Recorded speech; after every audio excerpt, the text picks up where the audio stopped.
김진의 돌직구쇼에 오신 여러분 반갑습니다. 김진입니다. 전 오늘도 저희 돌직구쇼 오픈 스튜디오 앞에 나왔습니다. 오늘도 여전히 영하권에 가까운 강추위입니다. 건강 잃지 않게 조심하십시오. 민주당의 박용진 의원이 당내의 성비위 논란 인사 3명을 거론하면서 한동훈이면 죽겠냐 라는 비판의 목소리를 했습니다. 그러자 친명계 그룹이 강하게 박용진 의원을 또 비판하면서 한바탕 설전이 벌어지고 있다고 합니다. 한동훈이면 좋겠냐, 민주당 내에서 한동훈 비대위원장 얘기까지 거론이 된 겁니다. 잠시 후에 이야기 나눠보죠. 저는 비가 오나 눈이 오나 매일 아침 이곳에서 여러분을 기다리겠습니다. 김진의 돌직구쇼 지금 라이브로 시작합니다. 잠깐만요.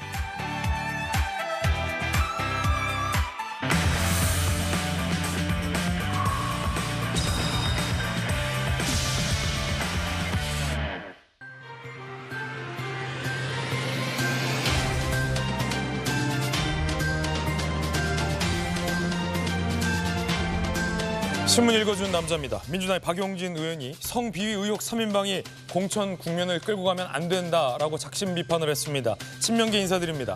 그러면서 한동훈 비대위원장이라면 어떻게 했겠냐라며 이재명 대표에게 행동을 요구하며 한동훈 비대위원장과 비교를 했습니다. 민주당 내부에서 자신의 당대표를 옆집 당대표와 비교하는 발언까지 벌써 나오고 있는 겁니다. 잠시 후에 이야기 나눠보겠습니다. 친명계에서는 난리 났습니다. 오늘 조간신문 4가지 키워드 준비되어 있습니다. 먼저 첫 번째 키워드입니다. 첫 번째 키워드는 개막. 동아일보가 오늘 일면에 썼습니다. 함께 보시죠. 트럼프 죽더라도 투표장 나와라. 공화당의 경선 첫 일정 아이오와주의 코커스 당원대회가 시작됐습니다. 문병기 특파원이 이 아이오와 경선 현장에 갔는데 트럼프 지지자들로 혹한의 날씨에도 줄을 섰더라라는 얘기가 나오고 있습니다. 공화당의 압도적인 1위 후보로 트럼프가 달리고 있습니다. 아이오와주는 이 고령의 백인 시민들이 많이 살고 있다고 합니다. 그래서 너무 날씨가 추워서 죽더라도 투표장 나오라. 트럼프 대통령이 이런 말을 했다는데 흥미롭군요. 이어서 다음 키워드입니다. 두 번째 키워드는 러쉬. 경향신문이 오늘 4면에 썼습니다. 야당 정치인 탈당 러쉬, 낙준연대 성패의 3지대 운명 달렸다라는 얘기입니다. 신경민, 최운열 전 의원이 탈당을 했습니다. 민주당에서 탈당 릴레이가 이어지고 있는 겁니다. 이재명 대표 체제를 비판하는 민주당 내의 다음 탈당 수순은 누구인지에 대해서 민주당 안팎에서 관심이 커지고 있습니다. 이어서 다음 키워드입니다. 세 번째 키워드는 이겁니다. 컷오프. 컷오프. 그렇죠. 이제는 누가 컷오프 대상자인지 양당에서 나올 때가 됐습니다. 조선일보 6면입니다. 여당에선 현역 13명, 야당에선 하위 20% 이야기가 각각 나오고 있습니다. 컷오프에 나 지금 떨고 있니? 라는 거죠. 여당에서는 당무감사위 실시했어요. 야당에서는 공직자평가위가 현역 의원을 심사합니다. 국민의힘 내에서는 교체 대상을 곧 권고할 것이다 라는 얘기도 나왔습니다. 민주당 안팎에서는 확인되지 않은 30명 넘는 명단이 돌고 있기도 하고 있답니다. 이른바 데스노트. 과연 컷오프 당사자들이 통보받았을 때 그 반응 또한 궁금합니다. 이어서 다음 키워드입니다. 네 번째 키워드는 오늘의 시사상식 용어인데요. 오늘은 팸리스라는 이른바 신조어입니다. 함께 보시죠. 글로벌 톱 50 팰리스 10곳을 육성하겠다. 우리 정부가 밝혔습니다. 반도체 설계가 전문화되어 있는 회사를 팹리스라고 부릅니다. 제조 설비를 뜻하는 패브리케이션과 리스를 합성한 팹리스입니다. 정부가 이 팹리스 10곳을 육성하겠다라고 집중 계획을 밝혔습니다. 반도체에 더 힘을 실겠다라는 정부의 의지입니다. 지금까지 신문 읽어준 남자였습니다.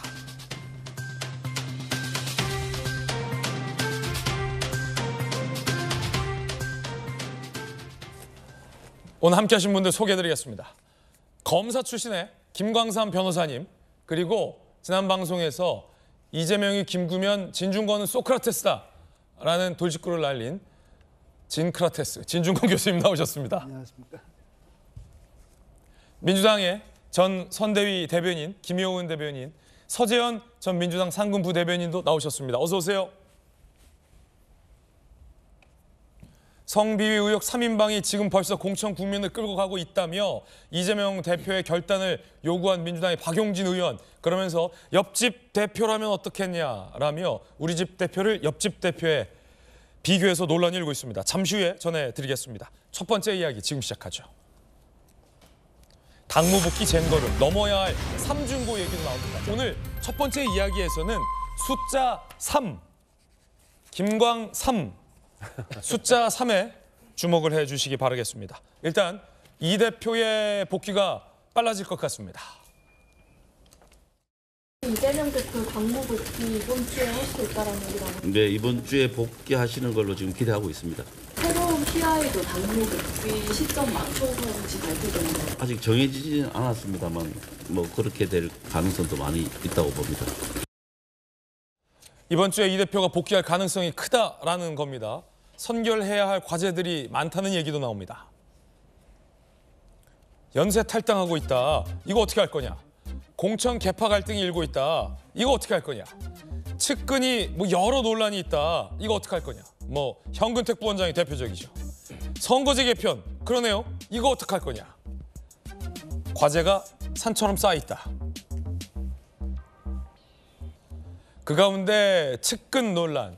한 명이 불출마 선언을 하면서 일단 이 한 명 문제는 해결이 됐다는 얘기가 나옵니다. 강의원 특보가 공천 총선 출마를 포기했습니다.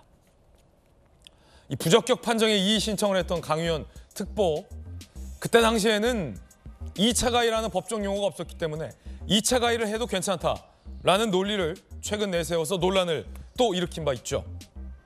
적격 여부 관계없이 당대표와 민주당의 총선 승리 전략 흔들게 둘 수 없다고 판단한다라며 드랍했습니다. 드랍, 스스로 포기했다는 거죠. 하지만 강의원 특보만의 문제는 아닙니다. 이른바 친명계 측근들의 논란이 최근 잦았습니다. 박용진 의원은요, 성비 의혹 3인방이라 부르며 이대로 두면 안 된다라고 이 대표의 결단을 촉구했는데 친명계가 반발하고 있습니다. 들어보시죠.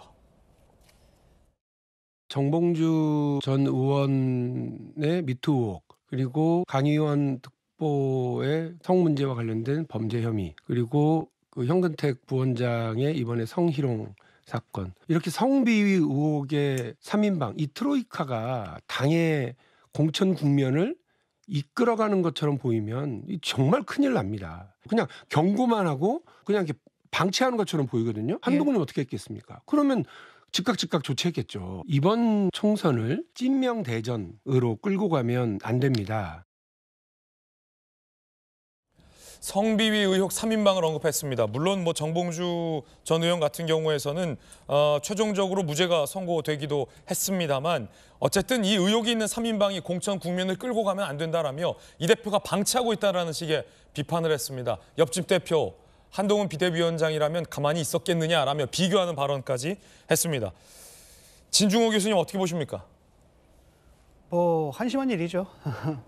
사실은 그전까지만 해도 한 10년 전만 해도 우리는 보통 뭐라고 불렀냐면 성나라당이라 그랬거든요. 그때 한나라당 당시에 하도 그 성추문들이 많아가지고 성나라당이라 그랬는데 그게 어느새 민주당으로 옮겨온 것 같습니다. 우리 그 지자체장들, 그것도 보통 지자체장입니까? 서울과 부산하고 충남 뭐 이런 지자체장들의 사건들이 있었고 그 이후로도 크고 작은 사건들이 계속 이어지다가 이번에 또 3건이거든요. 예.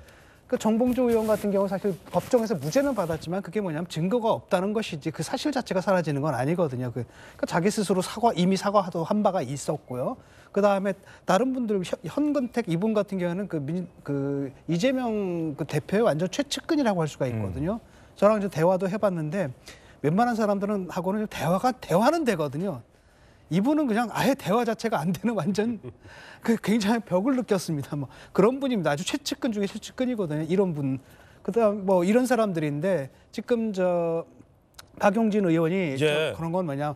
민주당 내에서는 뭐냐? 결국은 친명 원외하고 비명 원내의 계급투쟁이에요. 계급투쟁이다. 워낙 많은 자리가 돼가지고 비집고 들어갈 자리가 없거든요. 라고 하니까 비명계를 딱 찍어서 비명계 현역을 쫓아냈고 거기에 친명계 원외가 들어가려고 하는 그 대표적인 게 정봉주 같은 경우거든요. 또 어딜 또 찍었느냐. 박용진을 딱 찍고 실제로 그렇게 얘기를 했습니다. 박용진 의원이 평소에 굉장히 당의 쓴소리를 좀 하잖아요. 딱 보고 봐라. 저 수박이다. 내부 총질이다. 그렇죠. 수박이다라고 하고 이제 바깥에 있는 뭐 유튜버를 중심으로 한 이 강성 개딸들부터 이 강성 지지층들 있지 않습니까? 이들의 힘을 업어가지고 자기가 공천을 받아보려고 공격을 좀 해온 거거든요. 그러니까 거기에 대해서 이제 박용진 의원이 그 받아친 거죠. 아무리 그래도 이건 좀 심한 거 아니냐. 예.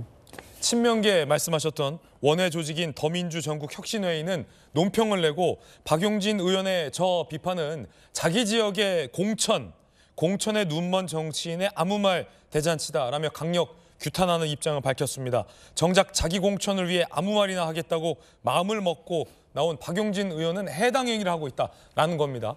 정봉주 전 의원이 박용진 의원 현역 지역구에 도전장을 내민 것과 관련해서 박용진 의원의 조금 전에 이 비판 발언, 한동훈 비대위원장과 이재명 대표를 비교한 이 성비위 3인방 발언이 자기 공천을 위해 한 해당 행위 발언이다라고 비판을 했는데 진중호 교수님, 이 친명 원외 조직의 비판은 어떻게 들으셨습니까?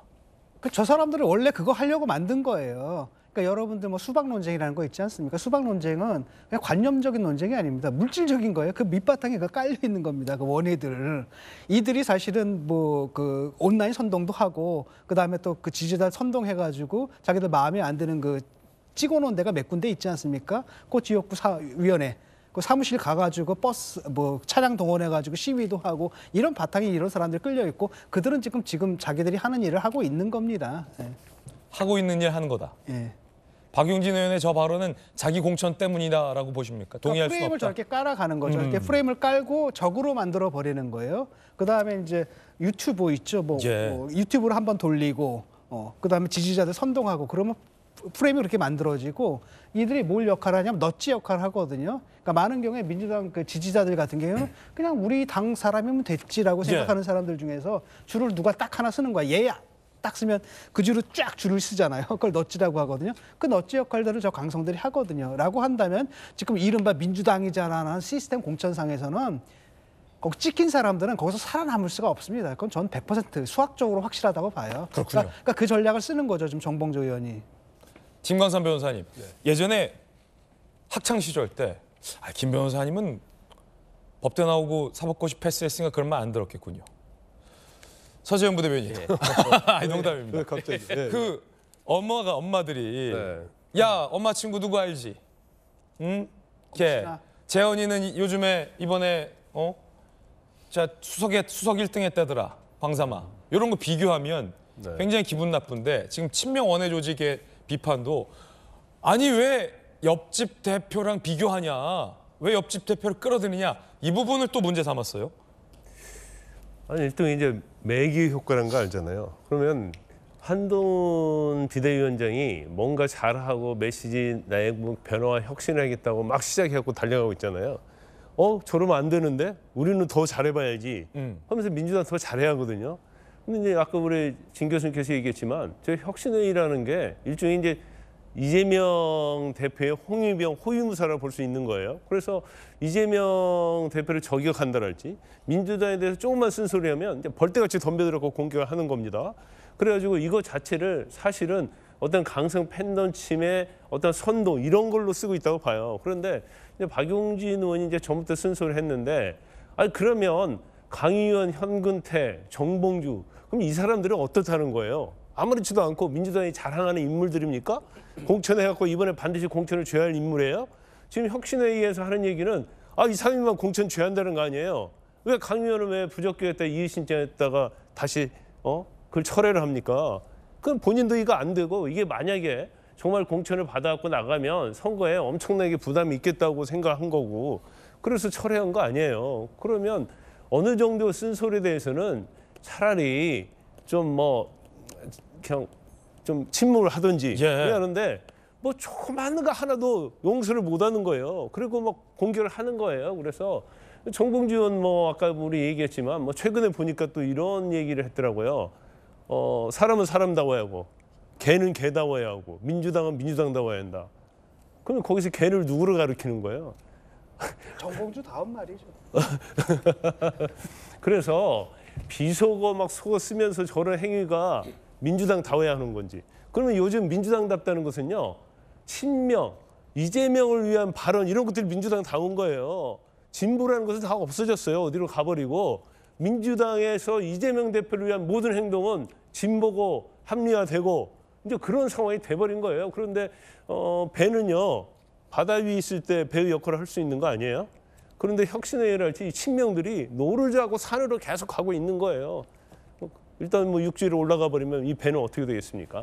김의원 대변인님, 그럼에도 불구하고 이제 박용진 의원의 저 비판 발언 속에서 본인의 지역에 도전장을 내민 정봉주 의원이 끼어 있다라는 것을 두고 저게 과연 박 의원이 순수하게 당을 생각해서 한 발언이냐, 아니면 본인의 공천 문제 때문에 이른바 발끈한 거냐라는 게 이제 친명 그룹이 제기한 문제인데 어떻게 들으셨습니까? 뭐 아마 친명 그룹에서는 개인적인 그 이유가 있다고 많이 얘기하겠지만 물론 그게 아예 없을 수는 없겠죠. 그렇지만 박용진 의원이 그간의 민주당의 여러 가지 문제에 대해서 순서를 많이 해왔기 때문에 그것이 순수하게 항상 우리가 뭔가 민주당 안에 문제 제기를 할 때마다 뭐 공천 때문에 그런 거 아니냐, 뭐 이런 거 아니냐, 항상 이제 그 이분법적으로만 보는데요. 이번에 이 얘기를 하면서 한동훈 위원장이라면 이렇게 안 했을 거라고 얘기에 대해서 아니 그러면 왜 당대표를 비교하느냐, 그러면 여기서 논리가 좀 더 가면 국민의힘을 옹호하는 거냐, 그러면서 이상하게 좀 와전이 되는데 다음 단계는 뭐 국민의힘으로 그럴 거면 가라 이런 말 이제 나온다. 뭐 그런 것까지 나오는데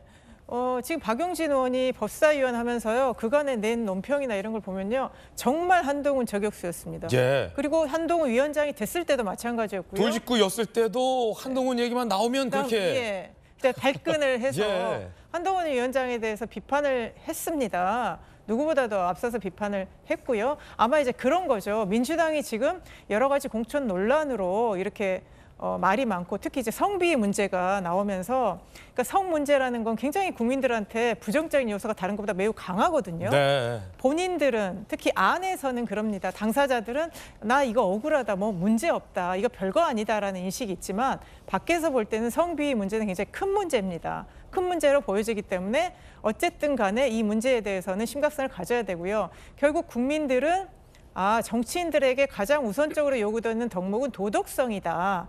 라는 것입니다. 최근에 뭐 도덕성이 크게 문제가 있느냐 뭐 이런 얘기도 있지만 결국 정치인이라는 거는 정치를 하는 집단의 가장 기본적인 도덕성이다. 이런 것들에 대해서 총선을 앞두고 국민들이 다시 이제 정치인들한테 묻고 있는 거고요. 그래서 박용진 의원이 아마 저런 얘기가 개인적인 이것도 있었겠지만 한동훈 위원장이 어쨌든 국민의힘은 여러 가지 얘기를 하고 있지 않습니까? 불체포 특을 포기한다거나 금고형 이상의 국회의원들의 세비를 반납하겠다. 어쨌든 선제적으로 치고 나가는데 우리도 좀 더 앞서서 나가자. 그런 안타까움이나 이런 것들이 같이 담아있는 표현이 아니었을까 싶습니다. 한동훈 비대위원장을 저격하는 저격수로 활동했던 박용진 의원이 예를 들면 이런 거 아닙니까? 오죽하면 한동훈 비대위원장이라면 이렇게 했겠냐라고 말했겠는가라는 분석이신데 서재현 부대변인은 어떻게 들으셨습니까? 네, 지금 그럼에도 불구하고 이제 친명 조직에서는 한동훈이랑 비교한 건 좀 기분 나쁘다. 뭐 이런 반응 나올 수도 있겠군요. 평상시는 괜찮은데 지금 총선이 한 80일 정도 남았다 보니까 그 진정성이라든지 어떤 그 말씀하신 의도와 달리 오해를 낳을 수 있는 민감한 시기인 것 같아요. 그래서 친명과 비명의 싸움이 아니고 그리고 조금 저도 개인적으로는 한동훈 비대위원장하고 비교하면 또 대답을 해야 되잖아요. 한동훈 비대위원장이 인재 영입인으로 박상수 변호사가 운영하는 커뮤니티의 성비 관련된 글 자체를 방치해놨습니다. 그리고 삭제할 권한이 없다라고 핑계대고 있고요. 그리고 박은식 비대위원 아시잖아요. 이분이 SNS에 직접적으로 전쟁 나면은 집단 성행위가 성발생 계속 페미니즘 비판하고요. 그리고 남자가 주도한다. 어떤 것을 결혼과 자녀의 문제. 그러니까 이런 문제에 대해서 방치하고 있기 때문에 한동훈 비대위원장도 극박하게 이렇게 제외하고 그러지는 않을 것 같은데 문제는 지금 말씀드리지만 공천 시기다 보니 특히 이제 박용진 의원 같은 경우 경쟁자다 보니 이재명 대표가 만약에 이런 문제가 있으니까 당장 배제시켜라고 하는 이게 사당화의 증거거든요. 제가 공천관리위원회라고 있어서 이렇게 시스템으로 계속 시스템이 문제라고 하는 시스템대로 이루어지고 저도 실질적으로 2년 전인가요? 조직 강화 특별위원회로서 257개 지역위원장 선정에 관여해보니 이게 보는 것과 경험한 건 다릅니다. 그래서 저도 아마 지금은 좀 늦었지만 4년 뒤에는 진중권 교수님도 민주당 공천관리위원회 한번 오셔서 그런 경험을 하게 되면 시스템이 아니고 물론 100% 깨끗하고 완벽할 수는 없지만 생각보다 밖에서 보는 것과 안에서 봤을 때 그 예전의 어떤 구태라고 해야 되나요? 그런 문제가 100%는 없지만 많이 개선되고 있다는 걸 한번 경험해서 개인적으로 제 추천 한번 해보고 싶습니다. 저는 네. 구태가 아니라 신태라고 보거든요, 지금. 그게 구태가 아닙니다. 신태예요. 신태. 예, 구태는 이제 과거에는 뭐 아는 사람들 보스가 뭐 공선주 이런 것들이 문제였다면 지금 아래로부터 올라가는 거거든요. 그러니까 지금 강성 지지층 자체가 지금 문제가 있단 말이죠. 이들을 이용해가지고 일종 직접 민주주의적 요소가 있기 때문에 민주당의 딜레마는 뭐냐면 가장 민주적인 방식으로 했을 때 가장 독재적인 결과가 나온다라는 거예요. 그게 신태입니다, 신태. 구태가 아니라 신태다. 그러니까 보십시오. 지금 민주당 어땠습니까? 순혈주의죠. 비명 하나도 없잖아요. 친명만 남았죠. 앞으로 어떻게 하겠습니까? 거기서도 또 잘라낼 겁니다. 박용진 같은 사람 다 잘라내고 딱딱딱딱 하다 보면 정말 순혈주의, 친명 그냥 강성, 수령님 하나 모시고 그냥 결사옹이하는. 왜냐 지금 더 보게 되면은 박용진 의원하고 솔직히 말하면 정봉주 의원 비교를 하면 의정 활동을 보거나 아니면 살아온 이력을 보거나 그다음 당을 위해서 어떤 생각을 어떤 기여를 했는가 이 모든 걸 볼 때 합리적인 유권자들의 판단은 딱 정해져 있는 거거든요. 그런데 이분이 하는 게 뭐냐? 딱 두 가지거든요. 당대표에 대한 충성심, 그다음에 그걸 다 보여줄 수 있는 폭력성, 이 두 가지란 말이죠. 이거 가지고 공천을 받는 겁니다. 지금 그런 문제가 있는 거예요. 근데 이제 문제가 있는 게 예를 들어 박용진 의원이 컷오프 시키고 정봉주 의원 전략 공천하면 그런 문제 제기는 받아들여야 되는데 지금 도전하는 거는 자유가 있는 겁니다. 제가 뭐 개항을로 갈 수도 있고요. 제가 뭐 어느 지역구에 가는 건 제 자유입니다. 그러나 그 선택은 국민이나 당원이 뽑는 것이고요. 그리고 박용진 의원이 지금 컷오프 된 게 아닙니다. 경쟁하고 있고 그 상태이기 때문에 만약에 말씀드렸지만 그런 뭐 어떤 1인 사당화, 뭐 독재 정권 이런 부분은 결과로서 보여주는 거니까 지금 한 90일 이후에 정말 박용진 의원이 컷오프 되고 정봉주 의원이 전략 공천되고 그리고 비명이라고 하는 분들이 아무도 없고 순혈주가 있으면 그런 비판을 받아들이겠습니다. 그러니까 지금은 문제는 뭐냐면 아직 어떤 결과가 어떻게 될지 모르거든요. 근데 박용진 의원이 저런다는 건 위협감을 느낀다라는 겁니다. 지금 실제로 그게 되고 딱 찍어 놓으면 사실 당선되거든요. 기억나시죠? 옛날에 지난번 총선 딱 끝났을 때 의원들이 당선증 들고 누굽니까? 김어준 방송 나가지고 당선증 이렇게 딱 들고 공천 누구한테 받았다는 얘기예요? 김어준한테 받았다는 얘기잖아요. 그런 것들을 창피한 줄 알아야 되거든요. 근데 그런 일들이 또 벌어질 수 있습니다. 지금은 아마 더 심할 겁니다. 그 정도가. 예. 예, 두 분의 토론 전해드리고 있습니다. 여러분은 어떻게 생각하십니까? 친명계 그룹이 보고 있는 것과 비명계 의원들이 보고 있는 인식 차이가 큰 것 같습니다. 정봉주 전 의원, 박용진 의원, 뭐 두 전현직 의원이 같은 지역구에서 승부를 벌일 것으로 예상되기 때문에 뭐 자연스럽게 여러 비교하는 발언들이 나오고 있습니다만 유권자들의 선택은 우리가 알 수 없다라는 말씀 거듭 드리겠습니다. 그런가 하면 지금 이 첫 번째 논쟁의 숫자 키워드는 3이었습니다. 현근택, 강의원, 정봉주, 3인방. 두 번째 키워드도 3인데 민주당의 삼중고라는 얘기가 오늘 곳곳에서 보도되고 있는데 어떤 게 삼중고일까요? 이재명 대표 공백 그리고 지지율 답보. 잠시 후 지지율도 보겠습니다만 이낙연 원칙과 상식 3인방 그리고 비명계의 연쇄 탈당. 자객 공천 논란 등 공천 잡음.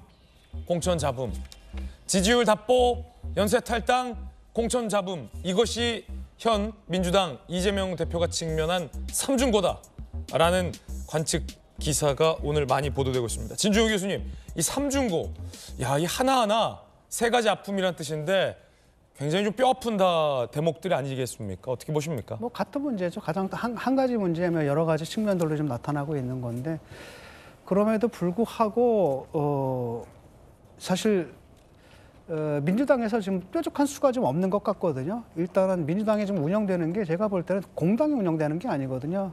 오히려 그 당 대표의 생존을 위해서 지금 당이 지금 운영되고 있고 그다음에 민주당 사람들도 모르는 것 같아요. 내일 일은 난 몰라요. 하루하루 살아요. 그런 식으로 좀 가고 있거든요. 그래서 아무런 대책이 지금 안 나오는 겁니다. 그러니까 당을 위해서라고 한다면 개인들의 좀 희생들, 좀 대표의 희생들 이런 것들이 요구가 되고 있는 건데 그거 일단 할 수가 없는 거지 않습니까? 라고 한다면 지금 벌어질 수 있는 사태들은 저런 것들이 벌어지는 거죠. 그럼 국민들이 볼 때는 저거 뭐야? 그래도 지금 봅니까? 다른 한편으로는 뭐 국민의힘 한동훈 비대위원장 돼서 이게 뭐 진짜지 가짜인지는 모르겠지만 어쨌든 혁신을 하나 신용이라도 하고 있고 그렇죠. 제3지대에서도 활발하게 움직이고 있는데 민주당은 도대체 뭐 하고 있는 거냐. 사람들이 다 나가고 있는 거고 뭐 그런 거죠. 여기에 대해서 당연히 지지율이 오를 수가 없는 거고 그다음에 탈당하는 이런 분들도 지금은 아마 확실한 분들만 나왔을 겁니다. 조금만 더 진행돼서 낌새가 딱 보이면은 아마 이제 더 많은 사람들이 나올 수도 있거든요. 왜냐하면 그거거든요. 말은 뭐 시스템 공천이다라고 하지만 사람들은 알고 있단 말이죠. 근데 많은 사람들은 아직까지도 내가 혹시 대상일까 아닐까 거기서 좀 확신하지 못하는 사람들인데 일단 공천 과정에 들어가게 되면 나중에 출마도 못 하거든요. 근데 어느 순간 이제 분명해지게 되면 더 많은 사람들이 떨어져 나올 수도 있는 것이고, 그다음에 이게 나왔을 때 국민들이 뭐라고 생각하냐면 양당의 폐해에 대한 굉장히 거부감이 있지 않습니까? 이런 국민들의 상당수가 사실은 민주당 찍던 사람들 중에서 또 이쪽으로 옮겨갈 수도 있는 문제고 예. 그런 문제란 말이죠. 그래서 지금 아마 대표 복귀해가지고 골치가 아플 텐데 또 아마 복귀하셔도 특별히 할 수 있는 일은 없을 겁니다. 지금 스탠스 그대로 가지 않을까 싶어요. 그렇군요. 김혜원 대변인님, 저 삼중고에 동의하시는지, 동의하신다면 삼중고 중에서 어떤 게 가장 선결해야 할 뼈아픈 아픔이라고 보십니까? 그러니까 지금 이제 삼중고가 생기게 된 게 어쨌든 이제 이재명 대표가 일단 뉴스에서 지금 사라졌지 않습니까? 이제 한 보름 정도 활동을 못했기 때문에, 반면에 이제 국민의힘의 한동훈 비대위원장이 지난 연말부터 시작을 해서 지금 굉장히 광폭 행보들을 하고 있지 않습니까? 그렇기 때문에 계속 뉴스에 나오고 있고요. 또 최근에 이제 제3지대라고 하는 사람들이 이제 탈당을 해서 정당의 형태를 좀 만들어가고 있습니다. 이분들이 또 상당히 뉴스의 중심이 나오면서 예. 상대적으로 이제 이재명 대표와 민주당이 뉴스에서 좀 사라졌고요. 뉴스에서도 긍정적인 모습보다는 이재명 대표 그 피습과 관련해서 뭐 경찰이나 국무총리실과 이제 싸우는 이런 모습들이 나오면서 전체적으로 이제 민주당에서 좀 부정적인 요인들이 많이 나온 것 같습니다. 그런 반면 지금 제3세력이라고 하는 세력들이, 그러니까 민주당 안에서 문제 제기를 할 때는 개별적인 문제 제기로 보여졌지만 이제 원칙과 상식 3인방이 탈당하면서 미래대연합이라는 또 정당을 만들고 또 엊그저께 발기인대를 하면서 이준석 대표부터 시작해서 금태섭 양양자까지 뭔가 현 양당 체제에 문제가 있다는 사람이 다 모이는 이제 이런 모습도 보였고요.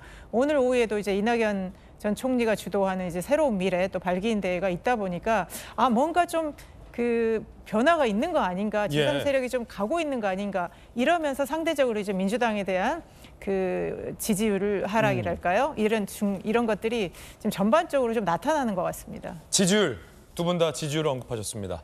당 지지율 어떤지 최근 여론조사 결과 저희 돌직구쇼의 대형 미디어월에서 앵커가 직접 짚어드리겠습니다. 저와 함께 이동하시죠. 시원하게 다 띄우죠, 뭐 오늘. 자, 정당 지지율. 저희는 추세를 다 띄우겠습니다. 리얼미터가 실시한 여론조사 결과 양당의 정당 지지율 추세를 띄워드리겠습니다. 여론조사 기관마다 여론조사를 실시하는 방법이 다르기 때문에 숫자 차이가 큽니다. 그럴 땐 해당 여론조사 기관에서 실시해온 결과의 흐름을 보는 것이 정확하게 여론조사를 볼 수 있습니다. 리얼미터의 여론조사 결과 민주당 42.4, 국민의힘 39.6인데요. 이 두 정당의 지지율이 오차 범위 내로 좁혀졌습니다. 앞선 여론조사 결과를 보시면 더 명확합니다. 민주당이 그 직전 여론조사에서 44.5%, 그리고 국민의힘이 36.6%로 오차 범위 밖에서 민주당이 우세한 여론조사 결과가 나왔습니다. 그런데 이번에 실시된 여론조사는 민주당은 하락하고 국민의힘이 급상승하면서 두 정당의 지지율은 오차 범위 내로 좁혀졌습니다. 오차 범위 내에서 치열한 접전 양상을 벌이고 있다라고 볼 수 있는 겁니다. 그 가운데 우리가 주목해야 할 여론조사의 지역이 있습니다. 바로 민주당의 심장이라고 할 수 있는 호남의 민주당 지지율이 심상치 않습니다. 이낙연 전 대표가 탈당을 한 이후에 과연 호남 지역의 지지율, 민주당 지지율은 어떤 변화가 있을까요? 이낙연은 호남의 적장자다. 한때는 이런 평가도 있었죠. 함께 보시죠. 민주당의 지지율이 67.9%나 달했습니다. 호남에서의 지지율입니다. 그런데 최근 실시된 여론조사 결과 민주당의 지지율이 67.9에서 54%로 하락했습니다. 무려 13.9%포인트가 호남에서 민주당이 하락했습니다. 반면 국민의힘은 14.2에서 21.1%로 6.9%포인트 상승을 했습니다. 김광삼 변호사님, 전주 출신이시잖아요. 네. 호남에서의 민주당 하락세가 충격적인데 13.9%포인트가 떨어졌어요. 느끼십니까? 저는 느끼고 있어요. 느끼고 있고 특히 이제 원칙과 상식과 관련된 분이 탈당했잖아요. 그리고 미래 대연합을 만들었단 말이에요. 그러면서 거기에 동조하시는 분들이 상당히 좀 많이 있는 것 같습니다. 그래서 어떻게 보면 지난번에 안철수 의원이 창당했던 국민의당에 또 제 2편이 오는 거 아니냐, 시즌2가 오는 거 아니냐. 그때 당시 호남을 중심으로 굉장한 의석 돌풍이 있었죠. 그렇죠. 그래서 그런 의견들이 상당히 좀 많아요. 그런데 지금 이번 여론조사를 전체적으로 보면 일단 호남에서 굉장히 민주당이 많이 빠졌다는 거고, 그다음에 여성, 20대, 50대 뭐 이런 부분에서 많이 빠졌어요. 그런데 저는 이제 두 가지의 점에 좀 주목할 필요가 있다고 봅니다. 첫 번째는 이제 한동훈 효과죠. 그래서 지금 이재명 대표는 지금 병사에 누워 있잖아요. 근데 한동훈 장관은 계속 팔도 돌아다니면서 마치 몽고 김하병처럼 막 돌아다니면서 역할을 하고 있어요. 몽고 김하병 같습니까? 예, 그렇죠. 이제 팔도 돌아다니면서 이제 그 이후에는 이제 어떤 행동을 할지 모르겠지만 이제 그 역할이 있고, 그다음에 또 하나가 바로 탈당과 관련된 부분이 있다고 봐요.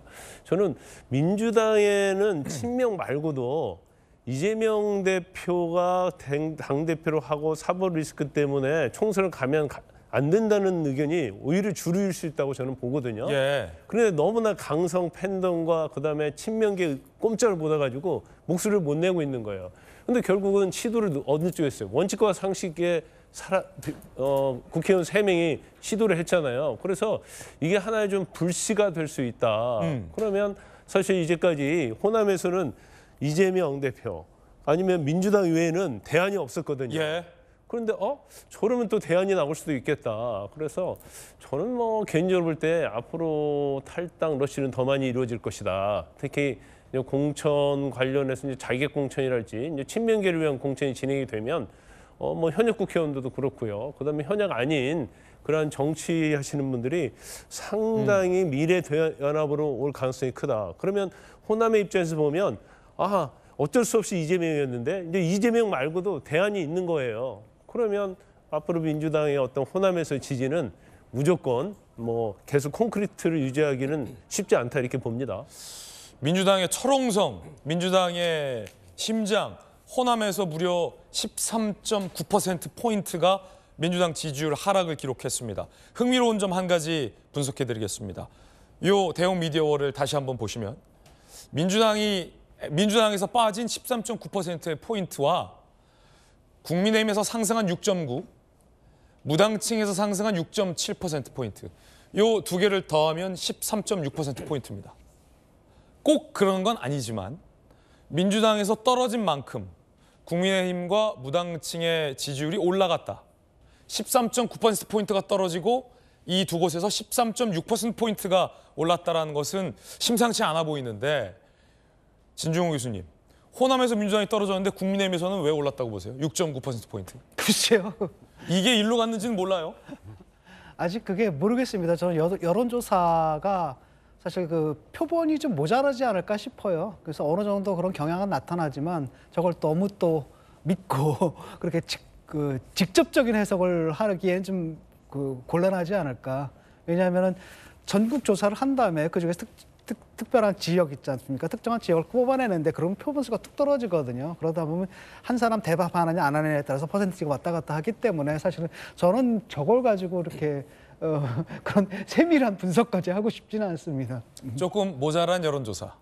네, 여론조사도 까는 진중국 교수님. 차라리 저걸 예. 하려면 제대로 1000명 호남 지역에서만 1000명 뽑아놓고 그렇죠. 거기서 해서 어떤 유의미한 결과가 나오고 그다음에 그 이전의 조사랑 비교했을 때 우리가 내릴 수 있는 결론이지 한 번의 조사로 그다음에 특정 지역만 딱 해서 그 부족한 표본 갖고 얘기하기 좀 힘들어요. 들을 만한 지적이었습니다. 그런가 하면 한국일보 오늘 보도인데요. 주요 정치인을 검색한 검색 키워드에 검색량 추이도 오늘 한국일보가 보도화되고 있습니다. 그래서 그걸 저희가 그래픽화했습니다. 대형 미디어월에 띄워보겠습니다. 네이버에서 검색한 검색량 추이입니다.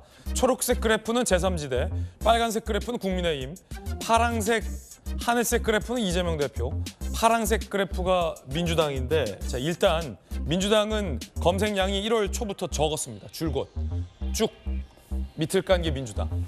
주목하는 것은 이재명 대표의 검색량 추이인데 1월 초만 하더라도 이재명 대표에 대한 검색량이 이렇게나 높았습니다.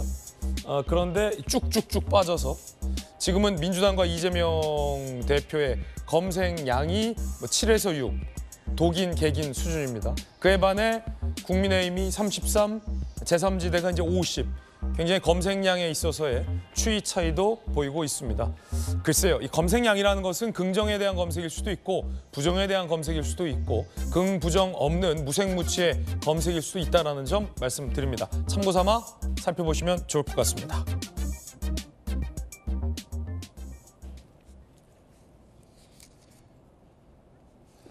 자, 이번엔 저희가 준비한 두 번째 이야기 시작하겠습니다. 국민의힘 소식 전해드릴 텐데요. 제 자리 들어가서 두 번째 소식 이어가겠습니다.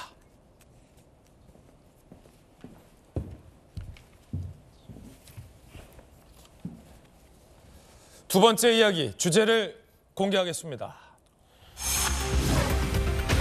한동훈 비대위원장이 오늘 원희룡 전 장관과 함께 이재명 대표의 지역구인 계양에 간다. 이거 심상치 않습니다. 삼선에 던진 메시지. 먼저 한동훈 비대위원장이 비대위원장을 맡고 나서 이재명 대표나 민주당을 과거처럼 날카롭게 공격하는 발언들이 잘 없었습니다. 그런데 어제 작심하고 비판을 했습니다. 두 가지입니다. 현근택 부원장 사건 그리고 민주당 지도부에서 제기되고 있는 이 대표 피습 배후론. 먼저 현근택 사건에 대한 한 비대위원장의 언급 들어보시죠. 현근택 변호사 같은 사안이 우리 국민의힘에서 제가 정말 아끼는 분에게 일어났다고 생각해 보시죠. 저는 그리고 우리 공관위원회는 두 번 생각하지 않을 겁니다. 우리는 보수가 맞습니다. 그런데 민주당은 진보가 아닙니다. 왜냐하면 우리가 더 진보적이거든요. 어떤 특정인을 위해서 이렇게까지 국민 두려워하지 않는 세력이 어떻게 진보입니까? 현근택 부원장 사건을 언급하면서 특정인을 위해 국민을 두려워하지 않는 세력이다 라고 비판했습니다. 그리고 이 대표 습격에 자꾸 배후가 있다라며 특검까지 얘기가 나왔는데 이것과 관련해서 한 비대위원장의 발언입니다. 민주당은 이 대표의 이 피습 사건과 관련해서 희한한 음모론들을 계속 이어가고 있습니다. 일종의 이 상황을 출구 전략으로 이용하려고 하는 것 같은데요. 음모론은 먹고 사는 정당이 어떻게 공당일 수 있겠습니까? 배후 얘기하던데 어떤 걸 상상하시는 건지 제가 묻고 싶습니다. 음모론을 먹고 사는 정당이 어떻게 공당이겠냐라는 강한 비판입니다. 김효은 대변인이 어떻게 들으셨습니까? 근데 한동훈 위원장이 항상 이제 자신 있는 모습은 좋은데 저는 우리는 보수입니다. 그런데 민주당보다 진보적이다. 글쎄요, 이게 설득력이 있나요? 그러니까 이게 보수 진보 이렇게 얘기를 할 때 어떤 근거로 이렇게 얘기를 하는지 저는 의아하고요. 국민의힘 하면 뭐 아직까지도 이념 전쟁하는 곳이고 대통령은 앞장서서 그런 얘기를 하던 정당이거든요.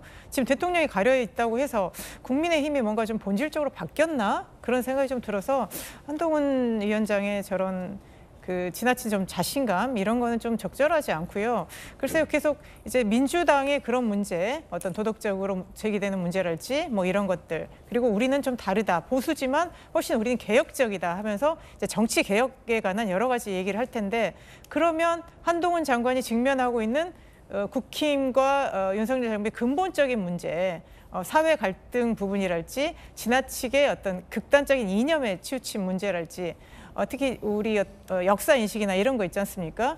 그런 거랄지 뭐 김건희 여사 이런 문제에 대해서, 본질적인 문제에 대해서 본인들이 진보적인 입장을 내놓지 않고 우리는 진보다, 글쎄요, 과연 저거를 납득할 수 있는 사람들이 얼마나 있을까, 그런 생각이 듭니다. 예, 조금 더 디테일하게 들어가서 질문을 드리자면, 서지현 부대변인, 이른바 음모론 관련해서 이 대표 피습에 대해서 사실은 뭐 전현희 위원장도 그러고 총리실이 의도를 갖고 가짜 뉴스를 살포했다라는 비판이 최근 많았고요. 정청래 최고위원 같은 경우도 경찰 수사를 못 믿겠다, 자꾸 이러면 특검할 수 있다 라면 이번에도 또 특검을 거론하면서 배후가 있는데 왜 배후를 밝히지 않느냐라는 취지의 발언, 그리고 습격한 60대가 굉장히 고도로 훈련된 습격범이다 라면 배후가 누군지 밝히라 라는 것과 관련해서 계속 주장을 이어오고 있잖아요.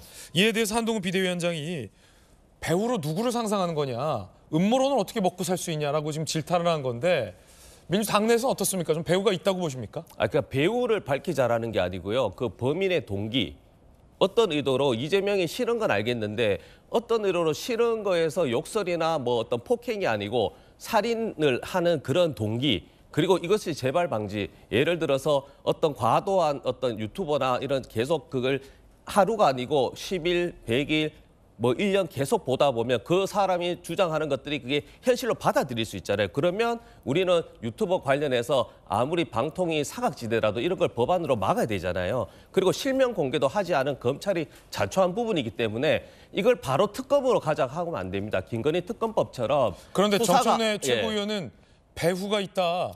그러니까- 배후를 철저히 밝혀야 한다라고 언급을 했는데요. 그냥 말씀드린 게 정청래 의원이 만약에 배우가 없다 하더라도 정청래 의원은 한 개인의 의견이잖아요. 그 한동훈 비대위원장도 지금 희한한 음모론이라고 하잖아요. 그러면 국민의힘이 모든 사람 5천만 국민이 희한한 음모론을 믿진 않지 않습니까? 그래서 저는 중요한 것은 그 단어 뭐 그런 표현보다는 전체적으로 왜 민주당이 이것을 배우가 있다는 게 아니고 이 동기 그리고 이 저 피해 그 가해자가 지금 또 공개가 안 되고 있습니다. 그런데 경찰에서는 중대하지도 않고 이것이 공공의 이익에 우선하지 않다고 해서 비공개인데 과거 사례 박근혜 전 대통령 사례라든지 리포트 관련해서는 하루 만에 다 공개했거든요. 왜냐하면 공개해야지 동기를 찾을 수 있잖아요. 뭘 공개했단 말씀이시죠? 실명 공개.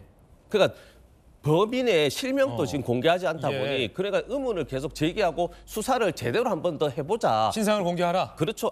신상을 공개하는 것부터 해서 계속 수사를 좀 더 제대로 한번 해보라는 그런 의도에서 특검까지 할 수 있다는 것이지 지금 바로 특검하자는 건 아닙니다. 정청래 최고위원의 개인의 견해라고 하셨지만 전현희 위원장도 배후 여부에 대해서 의문을 제기하며 공개적인 공식적인 발언을 한 바 있습니다.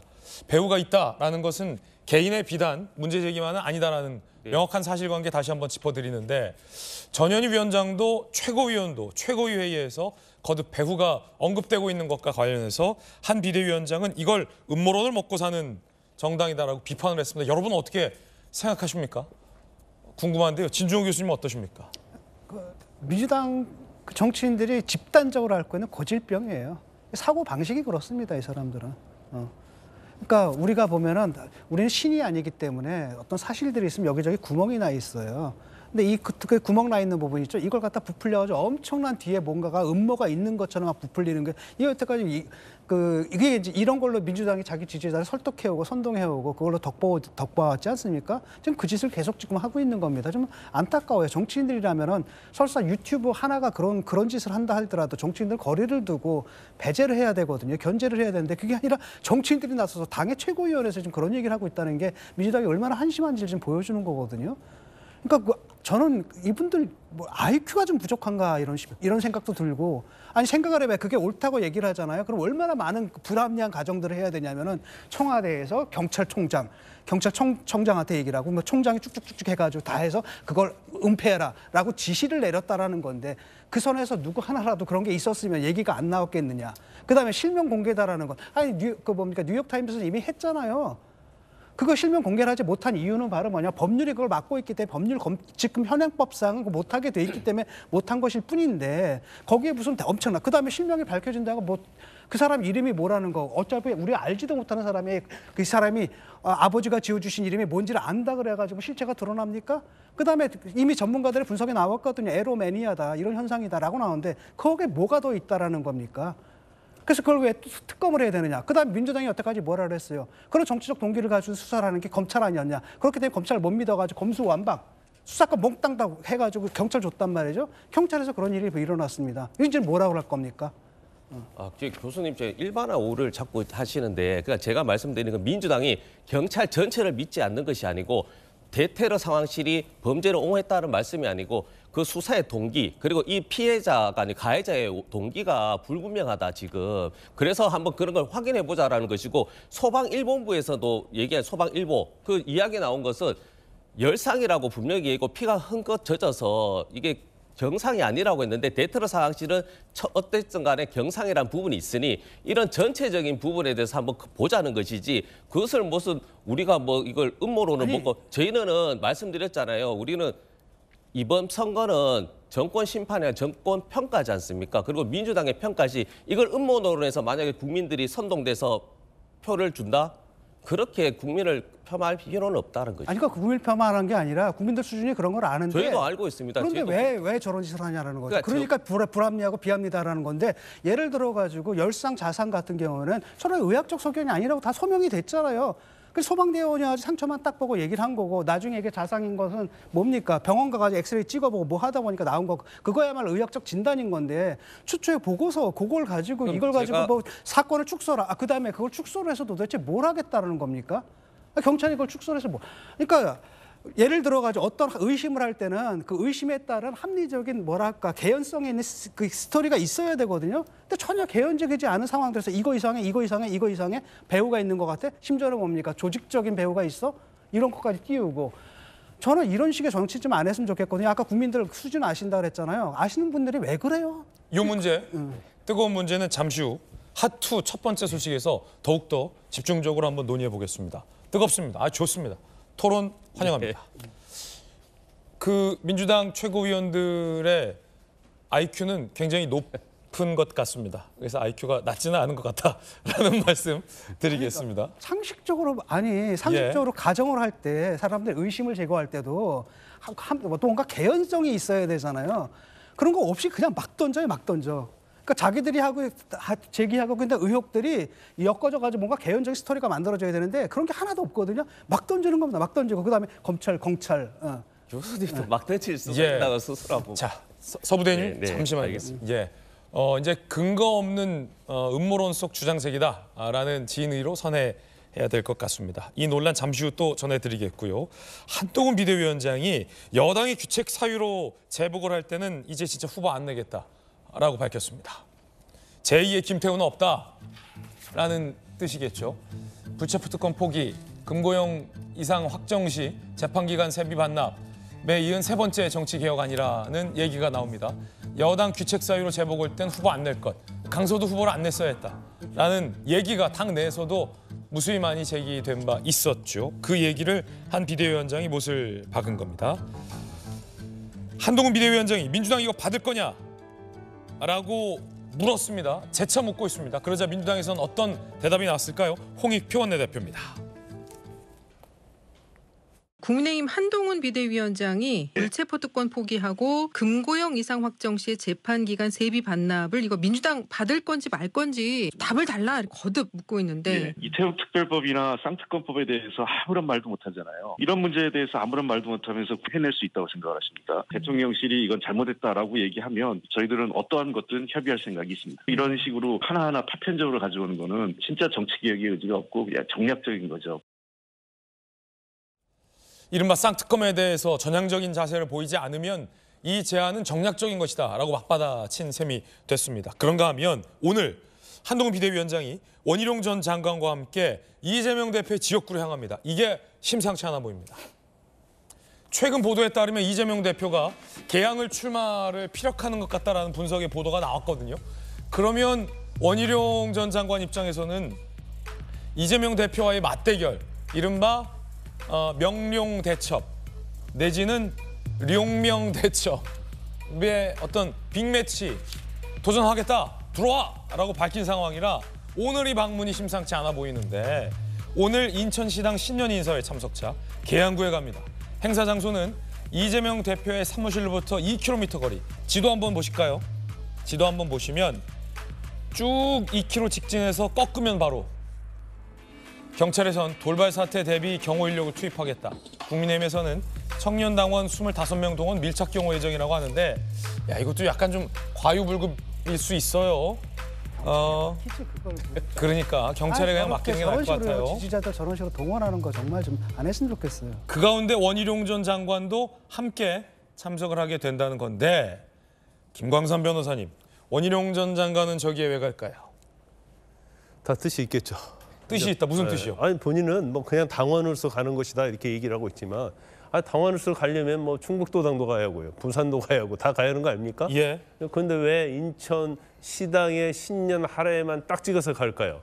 그건 이제 여러 가지 포석이 있는 거고. 근데 아무리 원희룡이라 하더라도 저곳은 국민의힘에겐 험지, 당대표, 그 적의 수장의 지역구 아닙니까? 근데 제가 볼 때는 이제 험지는 맞는데 뭐 해볼 만한 싸움이다 저는 그렇게 봐요. 이제 다음 총선에서 제일 핫 플레이스가 네. 바로 인천 계양을이 될 것이다. 계양을이 될 것이다. 그리고 일단 이재명 대표가 예비 후보로서 계양을에 대해서 적격 판정을 민주당에서 받았잖아요. 예. 근데 여기서 받고 나서 딴 데 가기는 쉽지 않을 거예요.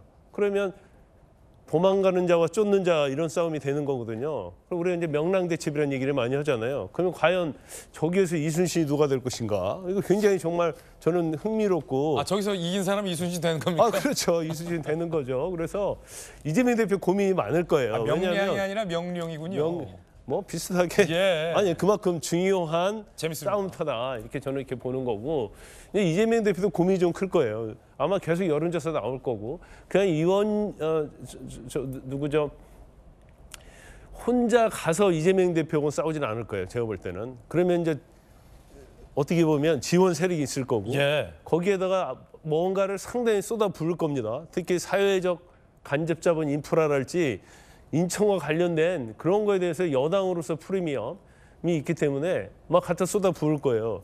그러면 사실은 인천 계양을에 이재명 대표는 뭐 아무 연고가 없잖아요. 그러면 지난번에 송영길 전 대표로부터 어떻게 보면 승계 받아가지고 세습 받아갖고 간 거거든요. 그럼 가가지고 과연 그 주민에게 일부 뭐 강성 지지층은 지지하겠죠. 그렇지만 이제 중도층의 어떤 마음을 사로잡으면 이건 원희룡 장관이 상당히 해볼 만한 싸움이고 저기서 원희룡 장관이 만약에 대처를 하게 되면 본인의 이제 정책 유상이 완전 달라지는 거예요. 그래서 뭐 충분히 해볼 만한 싸움이다. 그래서 저는 제가 볼 때는 이재명 대표가 과연 인천 계양을 끝까지 사수할 것인지 예. 아니면 이제 비례대표로 갈 것인지 경우에 따른 또 뭐 호남으로 갈 건지 뭐 상당히 관심 있게 보고 있습니다. 그래도 이제 현역 프리미엄도 있고 어차피 민주당에게 유리한 지역에 이재명 당대표라고 한다면 이 대표가 일단은 유리한 조건이 많아요. 그 상황에서 살짝 불리한 조건 속에서 원희룡 장관이 도전하는 셈. 이제 그 결과에 따라서 더 이 증폭은 클 수 있을 텐데 원희룡 장관은 무조건 이제 도전하겠다는 건데 이 대표는 거기 진짜 나오는 건 맞습니까? 아니 근데 지금 원희룡 장관이 나오겠다고 선언을 한 건가요? 아직 그걸 명확히 안 한 거 같은데 뭐 나는 강한 사람하고 하겠다. 그래서 아니 그렇게 만약 현장까지 오늘 갈 거면 아예 명확하게 그럼 나는 이재명 대표하고 한번 이번에 승부를 좀 보겠다. 아 이곳에서 밝혀라 오늘. 네, 저는 그랬으면 좋겠고 네. 아니 오늘 한번 가서 좀 분위기 좀 탐색하는 거 아닌지 막상 가서 보니까 아 이거 만만치 않겠는데 하면서 좀 다르게 가겠다는 뜻인지 조금 저는 당당했으면 좋겠고요. 이제 이재명 대표는 아직 그 뭐 지역구 이런 문제에 대해서는 거취를 밝히지 않았고. 아 이 대표도 거취를 안 밝혔습니까? 아니요. 그러니까 따로 밝힐 이유가 없는 거죠. 그냥 나간다? 원래 자기 지역구가 있는 사람이 굳이 내가 지역구를 뭐 변경하거나 아니면 불출마할 때는 적극적 의사를 표명하지만 뭐 굳이 현재까지는 그럴 필요가 없고 이제 적격 검증에서 이제 적격도 그렇죠. 판결을 받았기 때문에 지금은 이 계양을에 출마를 하고 싶으면 밖에서 오는 사람이 먼저 의사표명을 하는 것이 맞는 거지. 원희룡 장관이 그 전부터 계속 큰 소리는 좀 쳤으면 저는 오늘 뭐 현장 가서 좀 명확한 입장을 해서 그럼 내가 한번 명령 대전에서 내가 확실하게 이순신이 되어 보겠다 하든지 좀 명확한 걸 좀 보여줘야지 안 그러면 끊임없이 좀 재는 것이 아닌가 이런 모습으로도 비춰질 수 있을 것 같습니다. 오늘 거북선을 타고 가라 아예. 자 과연 저곳에서 계양 대첩, 명룡 대첩이 펼쳐질까요? 국민들 입장에서는 계양을 지역 주민 입장에서는 선택의 폭이 크고 또 이런 양쪽의 거물들이 나온다면 이건 좋은 일입니다. 선택할 수 있는 좋은 후보가 많다는 건 그 지역 주민들에게 굉장히 좋은 겁니다. 어떤 지역이라고 말씀은 안 드리는데 어떤 지역은 누굴 뽑을 사람이 없다 이런 지역도 분명 있거든요. 선거 때마다. 자 궁금해집니다. 잠시 후에 이야기 또 나눠보겠습니다. 그런가 하면 이준석 전 대표가 1년 반 전에 한동훈 장관 시절의 출근길을 문제 삼으며 의혹을 제기했는데 그 의혹이 뭐 엄청나게 큰 의혹은 아닌데 1년 반이 지나서 이걸 왜 제기했을까요? 자, 이준석 전 대표가 1년 반 전 한동훈 비대위원장이 장관 시절 출근길에 던킨 상표 말하면 안 돼요? 자 그럼 땡땡 도넛을 들고 그러면 다 말해버린 거잖아요. 죄송합니다. 저도 모르게 특정 브랜드의 도넛과 커피를 들고 출근하는 장면을 1년 반 전의 장면을 문제 삼으며 의혹을 제기했습니다. 한동훈 집에서 과천 법무부 청사까지 검색해봤는데 저 도넛 매장이 없다. 동선이 없다라며 1년 반 전부터 저거 봐라. 저 도넛하고 커피 들고 간다. 기획한 거다. 대선 모드를 위한 의도적 연출이다라며 혼자 자꾸 아이템을 등장시키고 있다라고 의혹을 제기했습니다. 1년 반 전의 걸 정말 열심히 찾은 것 같아요. 그런데 알고 봤더니 전날 서울역에서 과천청사로 출근하는 길이었습니다. 서울역에 저 도넛 매장이 있거든요. 그 서울역 매장에서 커피와 도넛을 구매한 것으로 밝혀졌습니다. 지방 출장 때 저 매장을 자주 이용했다. 실제로 광주에서 서울역 거쳐 청사로 출근했다라는 겁니다. 결국 이준석 전 대표의 1년 반 전 저 모습에 대한 의혹은 사실이 아니었습니다. 자, 이 모습인데 글쎄요, 저걸 보면서 대선 모드다라고 해석한 것도 신기하고 1년 반 전의 걸 왜 굳이 지금 뒤져서 집에서 저기까지 검색해봤다는 거 아닙니까? 이준석 전 대표가 하나하나 다 과천 청사에서 서초동에서 뭐 사거리, 뱅뱅 사거리에는 매장이 있는지 없는지를 다 검색해봤다는 걸 수도 있고 아니면 저 매장 홈페이지에 들어가서 지점을 쭉 봤더니 저기는 없다라는 건데 어떻게 보십니까, 진종 교수님?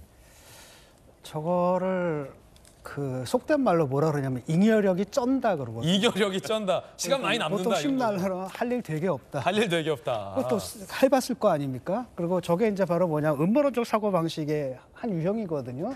딱 보세요. 예. 출근길 검색해 보니까 없네. 없어. 대박. 저거 봐. 그러니까 연출이야? 연출이야. 벌써 대선 행보하네. 이렇게 가잖아요. 근데 쉽게 말하면 그날은 집에서 출근한 게 아니잖아요. 이 가능성. 예. 생각을 못 하잖아요.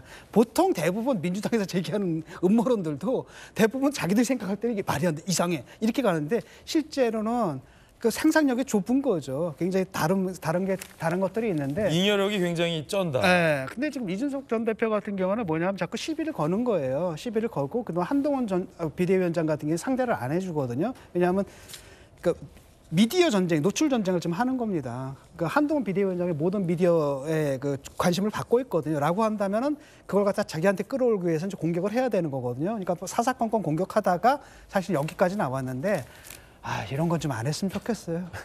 이게 1년 반 전에 저 장면을 아니 지금 한 거라 하더라도 저게 뭡니까 저게. 저게 뭐냐. 잉여력이 많다. 아니 그저 네티즌들이 앉아가지고 심심한 네티즌들이 앉아 저런 얘기를 할 수 있다 하더라도 하지만 이준석 전 대표만 하도 사실 당 대표급이잖아요. 그렇죠. 한다면 좀 저런 건 좀 안 했으면 좋겠거든요.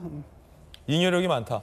김광산 변호사님은 수사 많이 해보셨으니까 일종의 수사를 한 셈인데 왜 수사를 했을까요? 1년 반 전에 걸. 근데 두 가지가 좀 상당히 재밌어요. 왜냐하면 최근도 아니고 1년 반 전이잖아요. 그러면 한동훈 장관 시절부터 시작해서 이제까지 한동훈에 관한 걸 다 추적했다는 얘기 아니에요. 네. 뭘 잡아내기 위해서 잡아내다 딱 보니까 1년 반 전에 그걸 딱 잡은 거예요.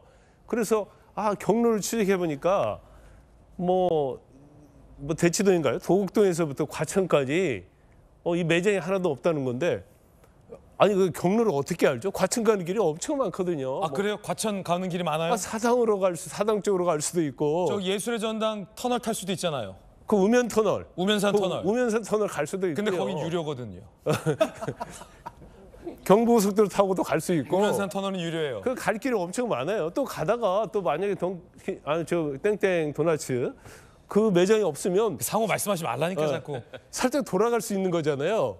근데 왜 이걸 가지고 저렇게 했을까? 근데 이게 음모론적 사유가 그렇고 예. 그냥 딱 정해놓고 딱 하면 그 다음에 이제 어떻게 가냐면은 네네. 자 없다 동선 사이에 없다 그렇다면 혹시 다른 공무원들 시켜서 심부름 시킨 게 아니냐 또 이렇게 가는 거예요. 또 다른 의혹이 되는 또 거고. 다른 음모론이 나올 수 있다. 그렇죠. 그러니까 아니 되게 유형이 그래요. 음모론도 근거가 있어야 하는데 명문대학교 미국에서 나왔다는 거 아닙니까? 그리고 이준석 하면 우리가 참 똑똑하고 스마트하다 그런 일 많이 하잖아요. 예. 그런데 다른 건 몰라요. 이번에 저 도너츠와 관련 걸 보면 이준석이 스마트하고 똑똑한 거에서 좀 더맨더머로 온 게 아닌가, 좀 이동이 된 게 아닌가 저는 좀 그런 생각이 들어요. 왜냐하면 뭐 아무리 저걸 무지하게 그냥 그런 생각을 갖고 있다 하더라도 조금만 서치해보면 다 알 수 있는 거 아니에요. 자, 이준석 전 대표가 무언가 좀 급한 것 아니냐. 정치적으로 이런 해석도 나오고 있는 대목일 것 같습니다. 이번엔 저희가 준비한 세 번째 이야기입니다. 제3지대에서는요. 두만강 건널 결심을 한 민주당 내의 의원들이 많다라는 얘기도 나오고 있습니다. 그 이야기 지금 시작하겠습니다. 민주당 내에서는 하필 또 강을 언급해도 두만강이냐, 민주당이 북한이냐, 뭐 이런 비판의 목소리도 있는 것 같습니다.